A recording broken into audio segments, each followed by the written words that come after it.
অনেক হলো ইঁদুর বিড়ালের খেলা, এবার বাস। আমাদের জমি, আমাদের মাতৃভূমিকে বন্ধা করার যে অপরাধ আরকেওয়েবস করেছে, ওর ক্ষতিপূরণ করতে হবে। আমাদের লোকসানের বদলে তোমাদেরকে একটা ছোট্ট মূল্য দিতে হবে। 50 কোটির হিরে। 50 কোটির হিরে। তোমাদের কাছে শুধু 2 দিন আছে, 2 দিন। মূল্য চুকিয়ে দাও আর এদেরকে নিয়ে যাও। যদি একটুও চালাকি করো না,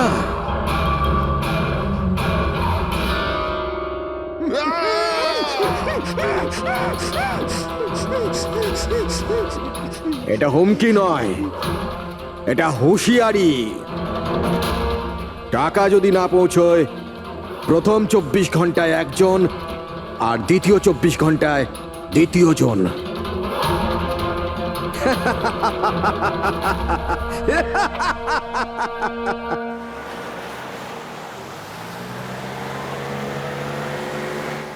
এক ঘন্টার মধ্যে আমরা সড়কপুর ফ্যাক্টরি পৌঁছে যাব। এই দেখো, কালকে গ্রামের লোকজন ফ্যাক্টরিতে আবার ঝামেলা করেছে, পাথরও ছুঁড়েছে আর কিছু লোকদের ক্ষতিও করেছে। এরা কেন বুঝতে পারে না এরা আমাদের সাথে জিততে পারবে না? ফালতু ঝামেলা, এতে তো কিছুই পাওয়ার নেই। হ্যাঁ, যদি মেনে নিত তো লাভ এদেরই হতো। আরে ভাই, আমি তো বলবো এটা বোকা। আরে কোম্পানি এত ভালো সুযোগ দিচ্ছিল, নিয়ে নিতে পারতো। না, নিজেদের জেদে চলবে, আন্দোলন চালিয়ে যাচ্ছে। জানি না কি চায় এরা।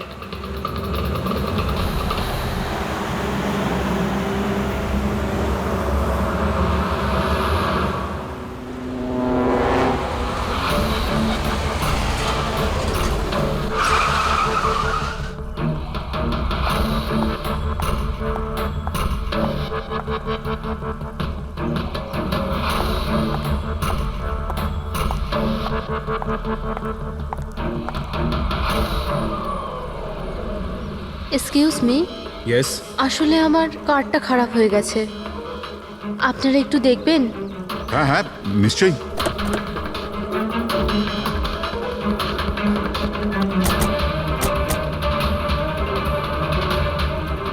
ও, এমনিতে আপনি যাবেন কোথায়? আমাদের সাথে চলে আসুন। আই মিন, আপনাকে ছেড়ে দিচ্ছি। আর দেখুন, আপনি আপনার গাড়ির একদম চিন্তা করবেন না, ওটা ঠিকঠাকভাবে সার্ভিস সেন্টারে পৌঁছে যাবে। সত্যি? ইয়া।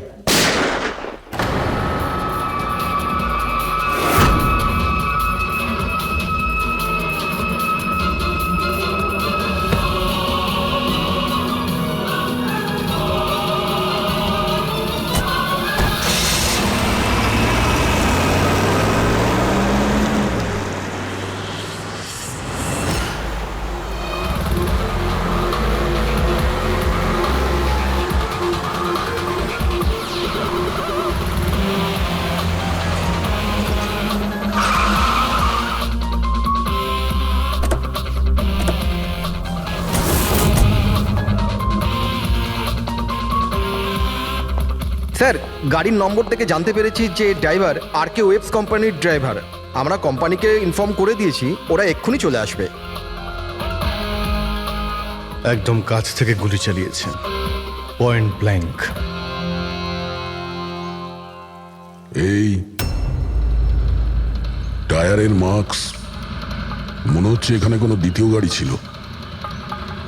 আশপাশটা দেখো, কিছু পাওয়া যায় কিনা। এর গাড়িটাকে গিয়ে দেখি।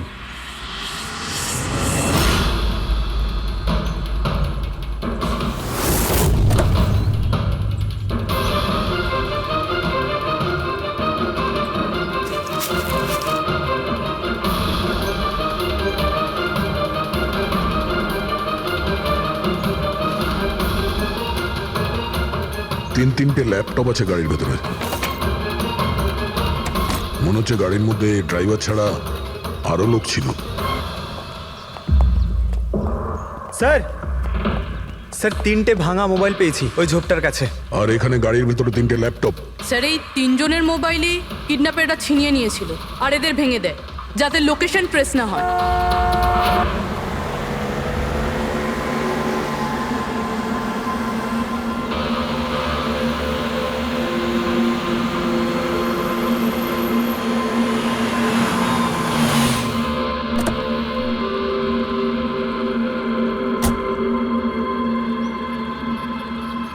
এক্সকিউজ মি,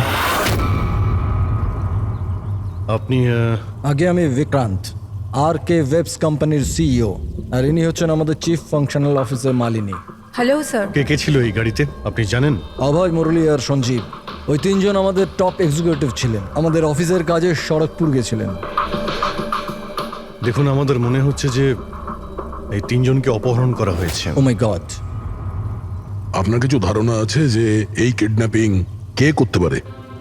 কারোর উপর সন্দেহ আছে আপনাদের? কোম্পানির কি কারোর সাথে কোনো বিবাদ বা ঝগড়া? ম্যাম, সড়কপুর গ্রামের লোকেদের সাথে তো অনেক দিন ধরেই ঝামেলা চলছে, কিন্তু ঝামেলা ঝঞ্ঝাট এসব তো হতেই থাকতো, কিন্তু এত বড় ঘটনা ঘটে যাবে এটা আমরা আশা করিনি। ঠিক আছে, অপহরণ যখন হয়েছে, মুক্তিপণের জন্য ফোন নিশ্চয়ই আসবে। যদি আপনাদের কাছে কোনো ফোন আসে আমাদের অবশ্যই ইনফর্ম করবেন। Sure sir. তাছাড়া খুনি তো এখানে কোনো প্রমাণও ফেলে যায়নি, আর কেউ কিছু জানেও না। যতক্ষণ না ওরা কল করবে আমরা কিচ্ছু করতে পারবো না। পঙ্কজ, বডিটাকে ফরেন্সিক ল্যাবে পাঠিয়ে দাও। মেসেজ আছে। কিডন্যাপারদের ব্যাপারে জানতে হলে এই লিঙ্কে চেক করুন। অনেক হলো ইঁদুর বিড়ালের খেলা, এবার বাস।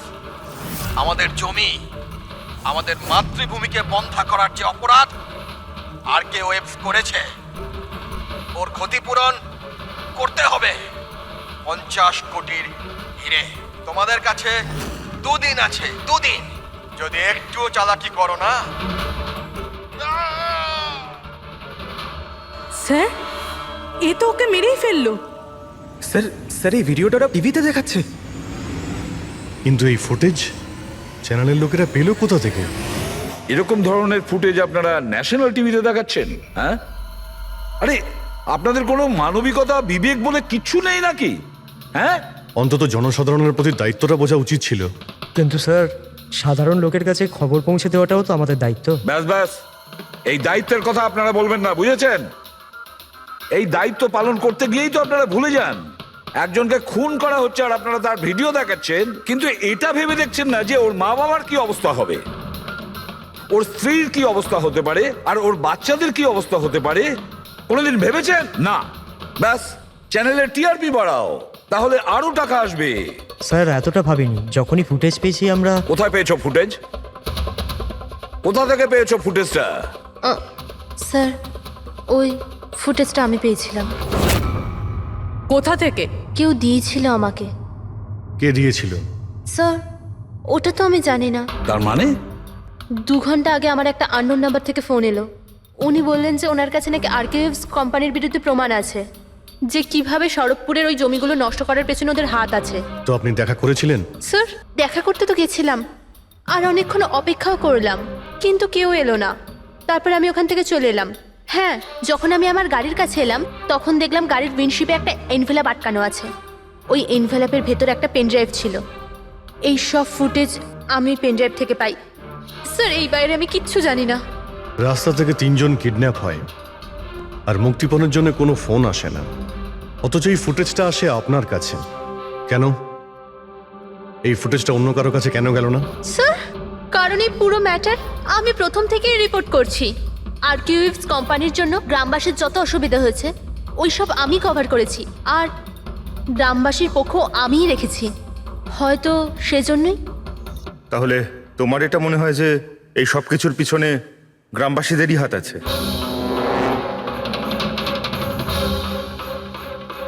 জানি না স্যার, এই ম্যাটার 2-3 বছর ধরে চলছে। গ্রামবাসী প্রোটেস্টও করেছিল, হুমকিও দিয়েছিল, এমনকি পাথরও ছুঁড়েছিল, কিন্তু গ্রামবাসী সত্যি সত্যি এরকম কিছু করতে পারে এই বিষয়ে আমার কোনো আইডিয়া নেই। আমরা ঠিক খুঁজে বের করব, ঠিক খুঁজে বের করব এর পেছনে কে আছে। কাউকে আমরা ছাড়বো না।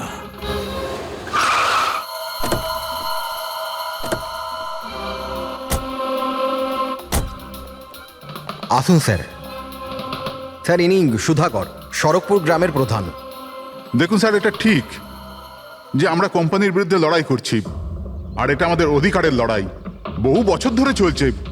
কিন্তু কিন্তু স্যার, আমরা কোনোদিন খারাপ কাজ করিনি, আর এরা এরকম কাজ করতে পারে না স্যার। ভিডিওতে যে লোকগুলো ছিল তারা তো এই গ্রামেরই মনে হচ্ছিল। হ্যাঁ, কথা আর হাতে যে অস্ত্র ছিল সেটা তো গ্রামেরই না? হ্যাঁ ঠিক স্যার, কিন্তু ওরা নয় স্যার। আমি দাবি করে বলছি স্যার যে কেউ জেনে বুঝে আমাদের গ্রামের লোকদের ফাঁসাতে চাইছে। আচ্ছা, এই ব্যাপারে আগে কোনো হিংসাত্মক ঘটনা ঘটেছিল? স্যার প্রধানত 3-4 জন আছে, মানে ভিড় থাকে কিন্তু সাথে ওই 3-4 জন লোকই থাকে। মনে হয় ওরা কাউকে ভয়ই পায় না, ওরা যে কোনো সীমা পর্যন্ত যেতে পারে স্যার। কারাই মেন 3-4 জন লোক? বিনায়ক, কিশোর আর শঙ্কর। বন্ধ করো, বন্ধ করো, বন্ধ করো, বন্ধ করো! এই অত্যাচার সহ্য করব না, সইব না, সইব না! এই ফ্যাক্টরি আমরা চলতে দেব না। এরাই প্রধান 3 জন। আমরা অনেকবার এদের গ্রেপ্তার করেছি, ওয়ার্নিংও দিয়েছি, কিন্তু কোনো প্রভাব পড়েনি। প্রভাব কি করে পড়বে স্যার? এই কোম্পানির লোকেরা এদের সবকিছু বরবাদ করে দিয়েছে। এরা খারাপ লোক নয় স্যার, আমি জানি তো এদেরকে। এদের সঙ্গে কি হয়েছিল? স্যার, বিনয় লাখ টাকার উপরে ধার নিয়েছিল, কিন্তু ধার মেটাতে পারেনি। মেটাবেই বা কি করে স্যার? ওর জমি, এই ফ্যাক্টরি থেকে বেরোনো কেমিক্যাল আর বর্জ্য পদার্থে জমি পুরো বন্ধা হয়ে গিয়েছিল। জমি বিক্রি করে দিতে চাইছিল, কিন্তু জমি কেনবার জন্য কেউ আসেনি। আর ওই শঙ্কর, ওরও একই অবস্থা হয়েছিল। ওর পরিবার না খেতে পেয়ে মরছে স্যার, না জমি না পয়সা। আর ওই কিশোর, ওর বাবা তো টাকা পয়সার চাপে আত্মহত্যাই করে ফেললো। তো আপনারাই বলুন, এর জন্য দায়ী কে? এই 3 জন কোথায়? জানি না স্যার। দেখুন স্যার, আমরা সাদাসিধা মানুষ, আমাদের সব কিছুই তো জমি। যদি জমি বন্ধ হয়ে যায় তো আমরা কি করব? আমাদের এই অবস্থার দিকে কারুর চোখ যায় না কেন? আমরা গরিব এই জন্য? দেখুন স্যার, কিন্তু আমরা হেরে যাওয়ার লোক নয়, আমরা খুব জোর লড়াই করব। সুধাকর বাবু, আমরা সবাই মিলে মোকাবিলা করব স্যার। আমরা আমাদের অধিকার নিয়েই ছাড়বো, আমরা আমাদের অধিকার নিয়েই ছাড়বো। আমরা আমাদের অধিকার। এই বিনায়ক, শঙ্কর আর কিশোর, এদের 3 জনের তো কিডন্যাপিং করার মোটিভ আছে। স্যার আমার তো মনে হয় এই 3 জনই হবে। হ্যাঁ, মনে তো হচ্ছে। আমাদের কাছে প্রমাণ নেই। ওই ফুটেজটা আরেকবার দেখা যাক, যদি কোনো প্রমাণ ওখান থেকে পাই। 50 কোটির হিরে তোমাদের কাছে 2 দিন আছে, 2 দিন। যদি একটুও চালাকি করো না, টাকা যদি না পৌঁছয়, প্রথম 24 ঘন্টায় একজন আর দ্বিতীয় 24 ঘন্টায় দ্বিতীয় জন। না স্যার, এরা তো অনেক বেশি চালাক। এই ভিডিওটা এমনভাবে শ্যুট করেছে যাতে লোকেশন বা অন্য কোনো জিনিসের ব্যাপারেই কিচ্ছু জানা যাচ্ছে না। স্যার, ভিডিও সামনের দিকে কিছু হালকা মতন দেখা যাচ্ছে, হতে পারে কোনো কাজের।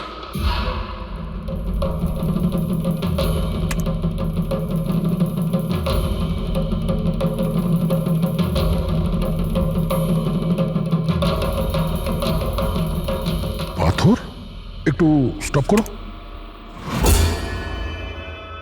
জুম করো।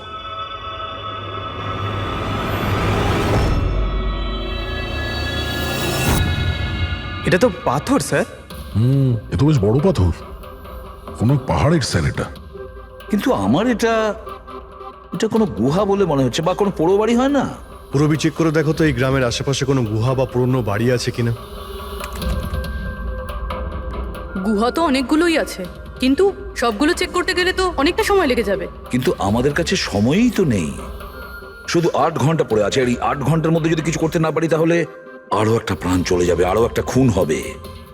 1 মিনিট, এই পুরবি একটু আরেকবার রিওয়াইন্ড করো তো। হ্যাঁ, এবার প্লে করো, কিন্তু ব্যাকগ্রাউন্ডের শব্দটা বাড়িয়ে দাও, বাকি আওয়াজগুলো বন্ধ করে দাও। টাকা যদি না পৌঁছয়, প্রথম 24 ঘন্টায় একজন আর দ্বিতীয় 24 ঘন্টায় দ্বিতীয় জন। জল, মনে হচ্ছে জলের শব্দ। দেখো তো আশেপাশে কোনো ঝর্ণা বা নদী আছে কিনা।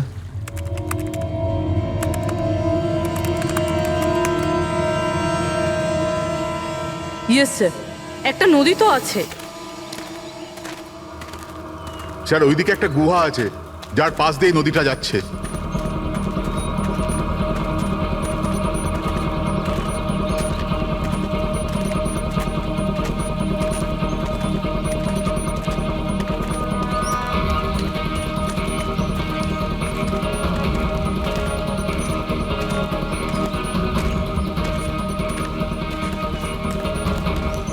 স্যার ওই যে গুহা, ওই দেখুন। ঠিক আছে, আপনারা এখানেই দাঁড়ান।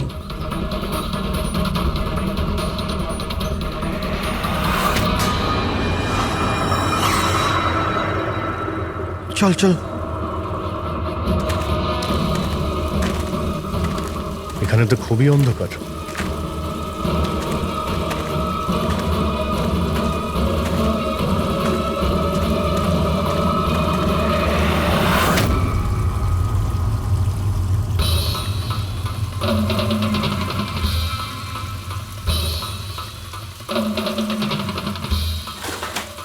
ঠিক জায়গাতে এসেছি, কিন্তু আসতে দেরি হয়ে গেছে।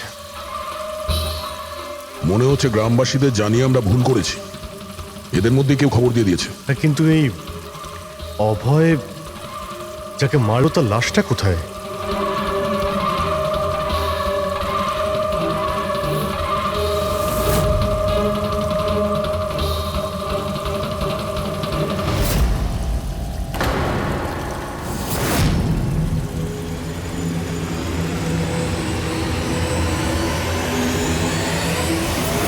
ও নো,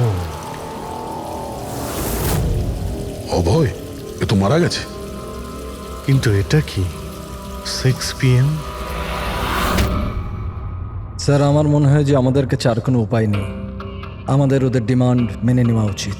কি বলছেন আপনি? একবার ওদের কথা শুনলে বারবার তোরা এটাই করবে? আপনারা কতবার ওদের ডিমান্ড পূরণ করবেন? তাহলে স্যার আমরা আর কি করতে পারি? মানুষের জীবন টাকার থেকে অনেক বড়, তাই না? নিঃসন্দেহে, নিশ্চয়ই। কিন্তু এ কথার কে গ্যারেন্টি দেবে যে হিরে পাওয়ার পরে ওরা ওদের দুজনকে ছেড়ে দেবে? কোনো গ্যারেন্টি আছে? হতেও তো পারে ওরা আর বেঁচেই নেই, হতেই তো পারে ওই লোকেরা ওদের আগেই মেরে দিয়েছে। কারণ কিডন্যাপিং এর কেসে বরাবরই এরকম হয়। দেখুন, ওরা বেশি দিন লুকিয়ে থাকতে পারবে না। গতবার তো ওদের কাছে আমরা পৌঁছেই গিয়েছিলাম, ব্যাস একটু দেরি হয়ে গিয়েছিল। স্যার কিন্তু এই কথা কি গ্যারেন্টি আছে যে এইবার দেরি হবে না? যারা কিডন্যাপ হয়েছে তারা আমাদের সাথে কাজ করতো, তাদের ফ্যামিলিজকে আমরা কি জবাব দেব যে আমরা মেনে নিয়েছি ওরা মারা গেছে তাই আমরা পয়সা দিতে চাইছি না? এনার পরিচয়? স্যার এ হলো প্রীতি, আমাদের কোম্পানির পিআর হেড। স্যার আপনি বলুন যে কোম্পানির এমপ্লয়িজরা কোম্পানির দায়িত্ব নয়? ওরা কোম্পানির কাজে গেছিল, সেখানে গিয়ে ওরা সমস্যায় পড়েছে।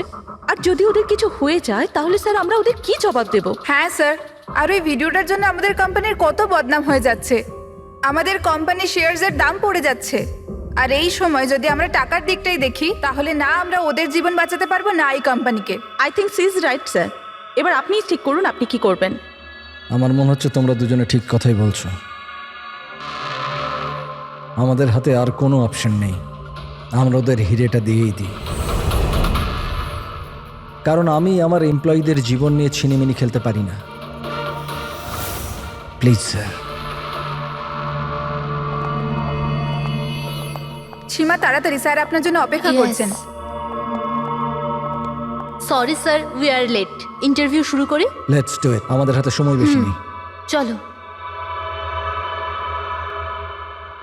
আরকেওয়েভস কোম্পানির সিইও মিস্টার বিক্রম খুবই ইম্পর্টেন্ট অ্যানাউন্সমেন্ট করতে চলেছে। আসুন ওনার সাথে কথা বলি। মিস্টার বিক্রম, আপনি এত আর্জেন্টলি কেন ডাকলেন?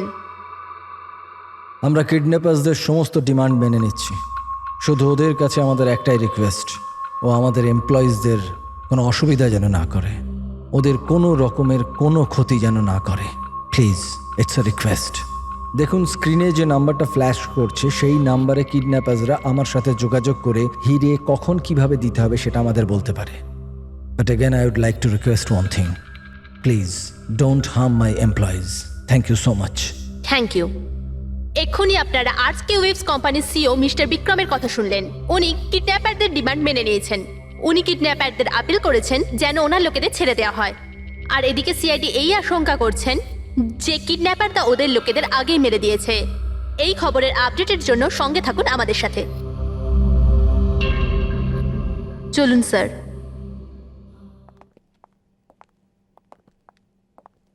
Hello sir. Sir interview on air হয়ে গেছে। ঠিক আছে, এই নাম্বারটা তুমি সার্ভিলেন্সে পাঠিয়ে দাও, যে কোনো সময় ওদের ফোন আসতে পারে। হ্যালো, আমি কিডন্যাপার বলছি। কিডন্যাপার?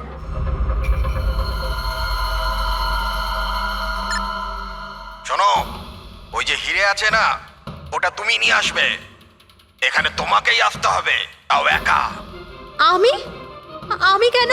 হ্যাঁ তুমি। আর কোনো চালাকি করবে না, না হলে এদের দুজনের সাথে সাথে তোমাকেও প্রাণে মেরে দেবো। ঠিকানা পাঠিয়েছি মোবাইলে, হিরে নিয়ে ওখানেই দাঁড়িয়ে থাকবে। তারপর কোথায় যেতে হবে বলার জন্য আমি ফোন করব। আমি যাব না, আপনারা প্লিজ অন্য কাউকে পাঠিয়ে দিন। দেখো, ভয় পেও না, তোমার কিচ্ছু হবে না, আমরা আছি তো। দেখো, আমাদের ওই দুজন এমপ্লয়ির প্রাণ তো তুমিই বাঁচাতে পারো। আমাদের হাতে দ্বিতীয় কোনো রাস্তা নেই। কিন্তু আমি কেন যাব? হ্যাঁ, যদি ওই লোকগুলো আমাকে মেরে দেয় তো আমার ফ্যামিলির কি হবে? না, আমি যাব না। আমি বলছি তো তোমার কিচ্ছু হবে না, জাস্ট রিল্যাক্স, ওকে? এই ট্যাবলেটটা খেয়ে নাও, এতে তোমার স্ট্রেস কম হবে। নাও।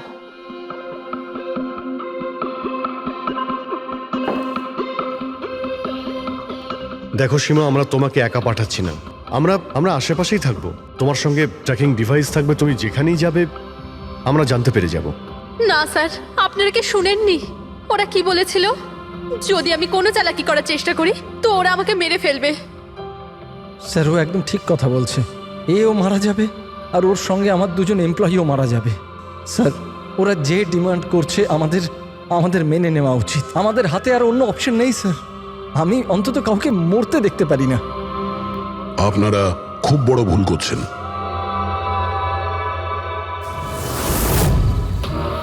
জল জল, কেউ জল তো দিন অন্তত। দেখুন, আমার অ্যাজমা আছে, আমাকে আমার ওষুধটা দিন। আরে ওষুধ নয় তো, আমার চোখটা তো খুলে দাও, আমার দম বন্ধ হয়ে আসছে, প্লিজ আমাকে খুলে দাও। ছেড়ে দাও আমাদের, দেখো তোমরা টাকা তো পেয়েই যাবে। চুপ, একদম চুপ। এই নিয়ে যাও ওকে, না হলে প্রাণে মেরে দেবো।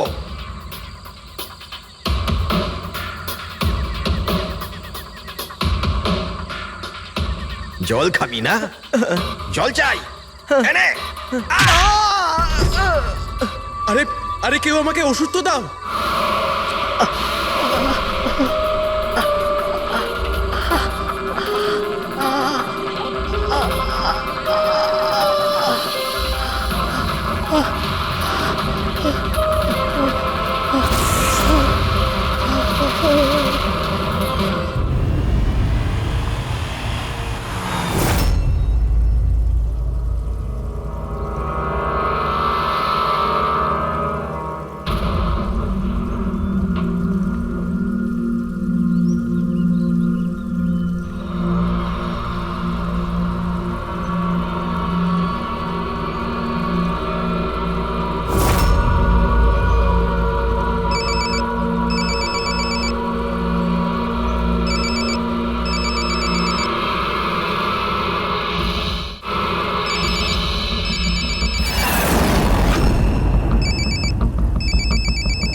হ্যালো, এখান থেকে বাঁদিকে যাও, সামনে 200 মিটার পর কাঁচা রাস্তা পাবে, ওটা দিয়ে এগিয়ে যাও। শেষে গিয়ে একটা নদী পাবে, ওটাকে পার করে ওখানেই দাঁড়িয়ে যাও। আর হ্যাঁ, ফোন সাথেই রাখবে, আবার কল করব আমি।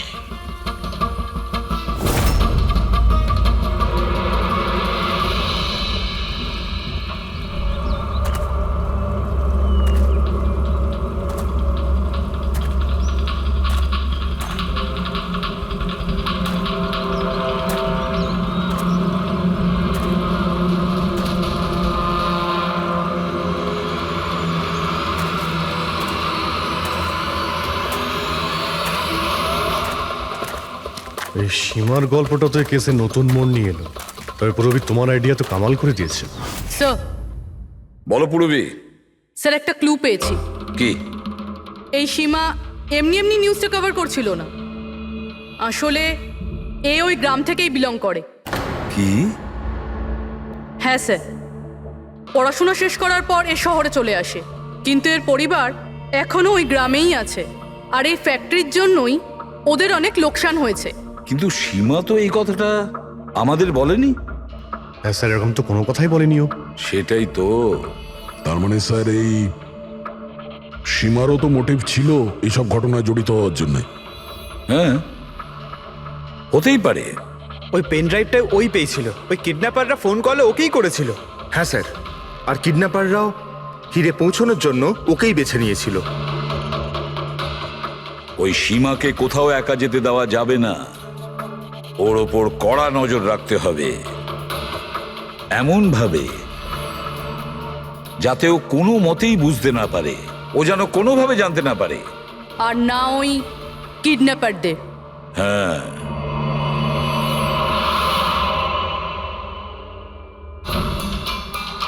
পঙ্কজ, এটা একটা মাইক্রো ট্র্যাকার। ব্যাস, এইবার এটা যে কোনোভাবে এই ক্যাপসুলটা সীমাকে খাওয়াতে হবে। আমাদের কাজও হয়ে যাবে, আর ও বুঝতেও পারবে না।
ও তো ওখানে দাঁড়িয়ে আছে। অ্যালার্ট থাকো সবাই, যখন তখন আসতে পারে ওরা।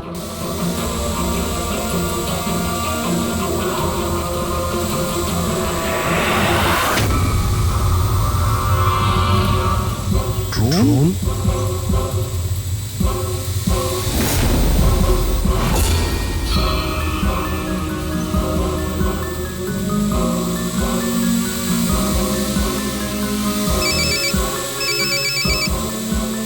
হ্যালো, একটা কাজ করো, তোমার হাতে যে হিরের পাউচটা আছে ওটা ড্রোনে বেঁধে দাও। কিন্তু যেটা বলেছি ওটাই করো, বেশি নাটক নয়, তাড়াতাড়ি করো।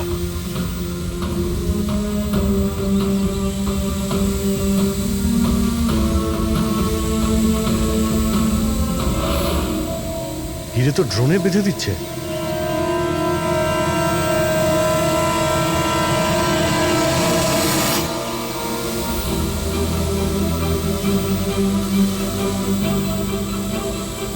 এ তো চলে যাচ্ছে। আরে ভাই, চলে গেলে কিছুই করতে পারবো না।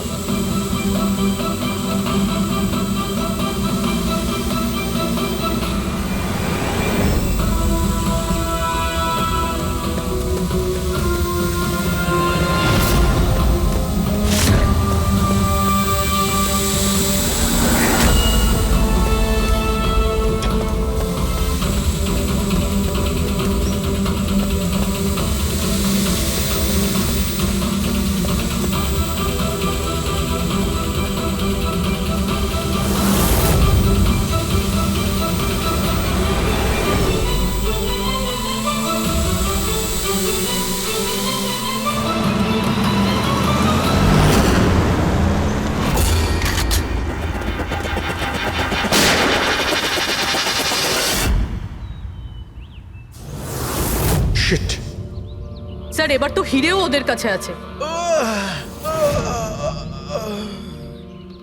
স্যার, এদিক থেকে কোনো আওয়াজ আসছে। স্যার, এবার তো হিরেও ওদের কাছে আছে। স্যার, এদিক থেকে কোনো আওয়াজ আসছে। স্যার,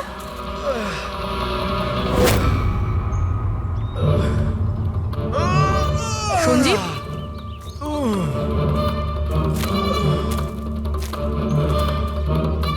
ও নো, মুরলি?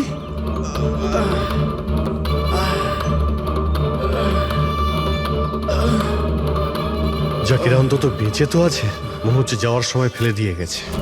হ্যাঁ মিস্টার বিক্রান্ত, এই সঞ্জীব আর মুরলি এদেরকে আমরা পেয়ে গেছি, কিন্তু ওদের দুজনের অবস্থা খুব খারাপ। আপনারা একটা কাজ করুন, আমাদের কোম্পানির গেস্ট হাউস পাশেই আছে, ওদের ওখানে নিয়ে আসুন। সমস্ত মেডিকেল ফ্যাসিলিটিস ওদের ওখানেই দেওয়া হবে। ঠিক আছে। স্যার, এই সঞ্জীব আর মুরলি, কমপক্ষে এদের জীবনটা তো বেঁচে গেল। হ্যাঁ, কিন্তু ওরা কারা ছিল? কারা ছিল ওরা? একজনকে মেরে ফেলেছে ওরা, 50 কোটি টাকার হিরে চুরি করেছে, প্রায় ধরা পড়ে গিয়েছিল কিন্তু ফসকে বেরিয়ে গেল। আর আমরা কোনো সূত্রই পেলাম না, একটাও সূত্র পেলাম না। মুরবি কিছু জানতে পারলে যে এই তিনজন লোক, বিনায়ক, শঙ্কর আর কিশোর, এই দুদিন কোথায় ছিল? স্যার, পুলিশ ওদের ওপর নজর তো রেখেছিল, কিন্তু স্যার এই বিনায়ক এ কিছুক্ষণের জন্য উধাও তো হয়েছিল। আচ্ছা, কোথায় গিয়েছিল কেউ জানে না। কিন্তু এই কাজটা গ্রামের লোকেদের হবে এটা মনে হচ্ছে না। গ্রামের লোকেরা কি এইসব ইউজ করতে পারবে, মানে এই ড্রোন এগুলো ইউজ করা? অভিজিৎ, আজকাল এই ড্রোন কেনাটা কোনো ব্যাপার না, ইন্টারনেটে পাওয়া যায়, যে কেউ কিনতে পারে স্যার। যাই হোক, পঙ্কজ তো গেস্ট হাউসে আছে, একবার যদি সঞ্জীব আর মুরলির জ্ঞান ফিরে আসে পুরো ব্যাপারটাই পরিষ্কার হয়ে যাবে। সঞ্জীব আর মুরলি, এবার আমাদের সবকিছুই ওই সঞ্জীব আর মুরলির ওপর রয়েছে।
স্যার, আমি এরা চেঁচানোর শব্দ শুনে আমি এখানে এলাম, আর এখান থেকে কাউকে পালাতে দেখলাম। স্যার, আমরা তো ভেবেছিলাম যে সব কিছু শেষ হয়ে গেছে, সব কিছু ঠিক হয়ে গেছে। স্যার, ওরা তো হিরেটাও পেয়ে গিয়েছিল, তাই না? তাহলে এই সব, এই খুন, দেখুন না স্যার, মুরলি এখনো কত শক পেয়ে আছে। আপনাদের মধ্যে কেউ কি ওর মুখটা দেখতে পেয়েছিলেন? না স্যার। পঙ্কজকে জিজ্ঞাসা করি, হতে পারে ও ওই লোকটার মুখ দেখেছে। পঙ্কজ কোথায়? পঙ্কজ পাশের ঘরেই আছে, ডক্টর ওকে চেক করছে। আমি দেখছি। পঙ্কজ, তুমি ঠিক আছো? He is absolutely fine now. Thank you. কি হয়েছিল কি এখানে exactly? Sir, I am really sorry sir, আমি ঘুমিয়ে পড়েছিলাম। স্যার, অ্যাকচুয়ালি হয়েছিল কি বলুন তো, সঞ্জীব আর মুরলির ঘরে যখন যাই তখন ওরা ঘুমোচ্ছিল, তাই আমি বাইরে চলে আসি হলেও কিছু লোক ঘুমোচ্ছিল। ওখানে পাশেই একটা চেয়ার রাখা ছিল, ওখানে গিয়ে বসে পড়ি স্যার। জানি না বসে থাকতে থাকতে কখন ঘুমিয়ে পড়েছি, আর কিছু মনে নেই স্যার। সাডেনলি করিডোরের ওখানে একটা কাঁচ ভাঙার শব্দ হলো, শব্দটা পেয়ে আমি উঠি স্যার, আর আমি দৌড়ই। ওখানে যখন পৌঁছই স্যার, আমি এদিক ওদিক দেখতে থাকি, কি জানি কি হলো। তারপর পেছন থেকে কেউ খুব জোরে আমাকে মারলো। যে লোকটা তোমার মাথায় মেরেছে তার মুখটা তুমি দেখেছো? মানে গ্রামেরই কোনো লোক ছিল কি? হ্যাঁ, সে তো গ্রামের লোকই হবে। স্যার, ওরা কিন্তু হিরে পেয়ে যাওয়ার ঠিক পরেই সঞ্জীব আর মুরলিকে ছেড়ে দিয়েছিল। তারপরেও এসব। হয়তো সঞ্জীব এমন কিছু দেখে ফেলেছিল যা ওর দেখাটা উচিত হয়নি।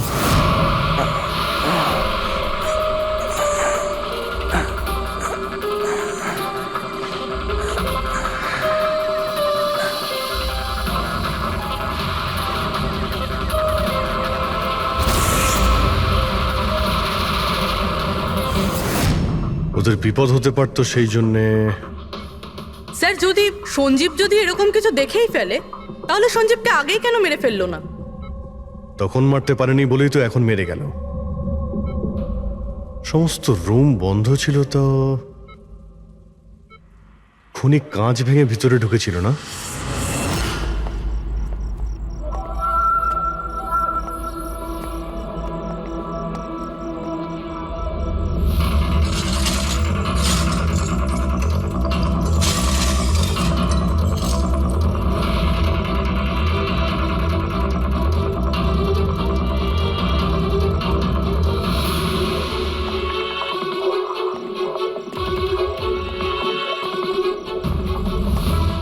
এখন কেমন আছো? কাঁচটা তো বাইরে থেকেই ভেঙে দিয়েছে।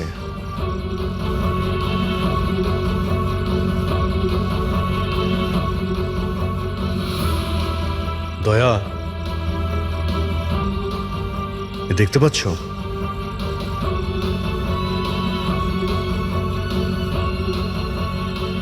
এটাই ব্যাপার। মেরে দিয়েছে, সঞ্জীবকে মেরে দিয়েছে, আর এরা আমাকেও ছাড়বে না। কিচ্ছু হবে না তোমার। যদি মারতেই হতো তোমাকে, তাহলে ও ওখানেই মেরে দিত। সঞ্জীবের কাছে শেষবার কে গিয়েছিল? আগে আমি গিয়েছিলাম, প্রায় 1টার সময় ওর জ্ঞান ফিরেছিল কিছুক্ষণের জন্য, আর জ্ঞান ফিরতেই ও প্রীতির সাথে কথা বলতে চাইছিল। তো আপনি কথা বলেছিলেন? হ্যাঁ স্যার, যখন ডক্টর আমাকে বললেন তখন আমি ওনার সাথে কথা বলতে গেছিলাম স্যার। ও যত তাড়াতাড়ি সম্ভব ওর নিজের ফ্যামিলির কাছে যেতে চাইছিল। আমি ওকে বললাম যে কাল সকালের মধ্যেই ব্যবস্থা করে দেবো। তারপর তো ও ঘুমিয়ে পড়েছিল স্যার। আমারও এখানে একটু চোখ লেগে গেছিল। হ্যাঁ স্যার, প্রায় রাত 3টে নাগাদ ওর ঘর থেকে চিৎকারের আওয়াজ এলো। ওখানে পৌঁছে দেখি স্যার, কোনো গ্রামের মানুষ আমার পাশ দিয়ে তাড়াতাড়ি পালিয়ে গেল। ও, তো কেউ কাঁচ ভেঙে ভিতরে ঢোকে? জানালার কাঁচ বাইরে থেকে ভেতরের দিকে পড়ে, কিন্তু যদি কেউ বাইরে থেকে ভিতরে ঢোকে তো তার পায়ে লেগে কাঁচের টুকরোগুলো একটু সামনের দিকে আসা উচিত ছিল। কিন্তু অদ্ভুত ব্যাপার এটাই যে কাঁচের টুকরো আমরা সামনে পাইনি, আমরা শুধুমাত্র জানালার কাছেই দেখলাম। জানেন কিভাবে? ওটা এইভাবে যে কেউ জানলা থেকে ভেতরে আসেইনি, সির্ফ কাঁচ ভেঙে জানলার ও ওখান থেকে পালিয়ে গেছে। এ কিরকম কথা বলছেন আপনারা? যদি কেউ রুমের ভেতরে নাই আসে, তাহলে সঞ্জীবের খুন হলো কি করে? করেনি, খুন সে করেনি। প্রীতিদেবী, আমি আপনাকে একটা প্রশ্ন করব। যদি কেউ বাইরে থেকে ভিতরে না আসে, তাহলে রাত 3টের সময় আপনি কাউকে ভিতর থেকে বাইরে যেতে কি করে দেখলেন? তুমি ওই খুনিকে দেখোইনি, সেটা এই জন্যেই যে ওই খুনিটা আর কেউ ছিল না, তুমি নিজে ছিলে। প্রীতি? সঞ্জীব যখন আমাকে দেখা করার জন্য ডাকলো, তখন ও খুব চিন্তিত ছিল। তখন ও আমাকে বলল যে গুহার মধ্যেও কিছু দেখেছিল।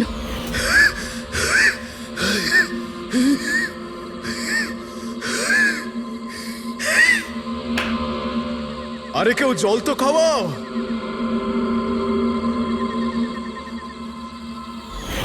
এসব কি বলছো তুমি? এরকম কিছু নয় স্যার। এটাই সত্যি, আর এখন মিথ্যে কথা বলে কোনো লাভ নেই। সঞ্জীব সত্যিটা জেনে গেছিল যে মুরলি কিডন্যাপ হয়নি, বরং ও নিজেই এই প্ল্যানের সাথে যুক্ত ছিল। ও গিয়ে পুলিশকে সমস্ত কথা বলে দিতে চাইছিল। আমি ওকে বললাম আমরা কাল সকালে গিয়ে মিডিয়া আর পুলিশকে সব কিছু বলে দেবো, আর ও গিয়ে শুয়ে পড়ল। ও বেচারি জানতোই না যে ওই মুরলির সাথে তুমিও এই ঘটনায় যুক্ত ছিলে। স্যার আমাদের প্ল্যান একদম পারফেক্ট ছিল। 50 কোটি টাকার হিরে আমাদের পকেটে ছিল আর কেউ কিছু জানতও না, কিন্তু সঞ্জীব শেষ মুহূর্তে সব কিছু বিগড়ে দিতে চাইছিল। তাহলে আমি কি করতাম স্যার? এই জন্য যাদের দিয়ে আমি কিডন্যাপিং এর নাটক করিয়েছিলাম ওদের মধ্যে একজনকে আমি আবার ডেকে পাঠিয়েছিলাম আর ওকেই বলেছিলাম জানলার কাজটা বাইরে থেকে ভেঙে দিতে, যেটা দেখে মনে হয় যে গ্রামের লোকেরা বাইরে থেকে এসে ভেঙেছে। আর এখানে মুরলী সঞ্জীবকে খুন করে। অপরাধী যতই চালাক হোক না কেন একটা ভুল অবশ্যই করে, আর সেই ভুল যা তাকে জেলের গরাদের পিছনে নিয়ে যাওয়ার জন্য যথেষ্ট হয়। যেমন তোমরা এবার তোমাদের বাকি জীবন কাটবে জেলের ভিতরে।